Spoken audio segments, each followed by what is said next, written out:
በባለፈው ቪዲዮ ኦፕን ኮድ ኤአይን ሎካል ማሽን ላይ እንዴት ኢንስታል እንደምናደርግ አይቻችኋለሁ ማለት ነው። ዛሬ ደግሞ ፕሮምፕት ተጠቅመን አንድ ፕሮጀክት ሰርተን እናያለን። ሎጊን ፎርም በዲጃንጎ ኮድ ማለት ነው። ይህንን የሚመስል ሰርች አሳያችኋለሁ ማለት ነው። ይህንን እንሰራለን አብረን። ይህንን ለመስራት መጀመሪያ ፕሮጀክት ክሬት እናደርጋለን።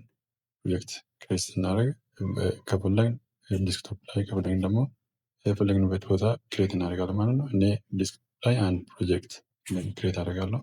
ዲጃንጎ ፒ ብዬ ክሬት አደርጋለሁ ማለት ነው። ዳን ኦፕን ክሊክ ሂር ሲኤምዲ ነው ኦፕን ኮድ ከፍታለን ማለት ነው። ኦፕን ኮድ ስንከፍት እዚህ ይከፍትልናል ማለት ነው። ደን ይህንን ፕሮምፕት ተጠቅመን ነው የምንሰራው። ይህ ፕሮምፕት ዲጃንጎ ፕሮጀክት ፎር ሎጊን ፎርም እንሰራለን ማለት ነው። ይህንን ፕሮምፕት ዲስክሪፕሽን ቦክስ አስቀምጥላችኋለሁ።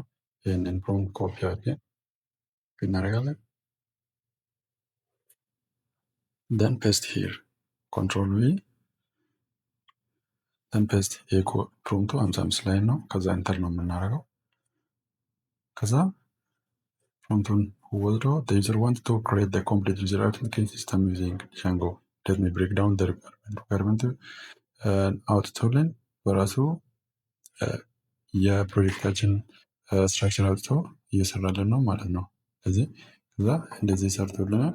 ፕሮጀክቱን በራሱ ጽፎ እንደዚህ ሰርቶልናል ማለት ነው። ስትራክቸሩን በራሱ አውጥቶ ኤቭሪቲንግ ሪኳየርመንቱንም ሰጥቶን ምን ኢንስታል ማድረግ እንዳለብን ሪኳየርመንት ሰጥቶን ከዛ እዚህ ጋር ተቀምጦልናል ማለት ነው። ይህንን ሪድሚ ስንከፍት ይህንን የዲጃንጎ ኤክስኪዩሽን ሲስተም ነው። ሴትአፕ ኢንስትራክሽን መጀመሪያ ምን ኢንስታል ማድረግ እንዳለብን ፓይተን፣ ከዛ ፓይተን ኢንስታል ማድረግ አለብን። በባለፈው ቪዲዮ ኢንስታል አድርገናል። then create the virtual environment by using this command and you have to activate that environment by using this command. Then install the Django by using pipe install -r requirement .txt. In this folder there is Django 5.5 ሪኳየርመንቱ ይህን ነው ማለት ነው። ጃንጎ 5.5 ዜሮ ነው ማለት ነው። ኢንስታል ማድረግ ያለብን then ሪኩዌስት ራን ማይግሬት ማድረግ አለብን። ከዛ ራን እናደርጋለን ማለት ነው። ኤቭሪቲንግ እኔ እዚህ ጋር ደርሻለሁ። ዲጃንጎ ኢንስታል አድርጌዋለሁ። ከዛ ምንድን ማድረግ ያለብን ፒዋይ ማኔጅ ዶት ፒዋይ ራን ሰርቨር ራን እናደርጋለን። ሰርቨሩን ራን ስናደርገው ይህንን http//127 ሎካል ማሽን ሊንኩን እንሰጠንላል ማለት ነው። ስን ኮፒ አድርገን ብሮዘር ላይ እንመጣለን።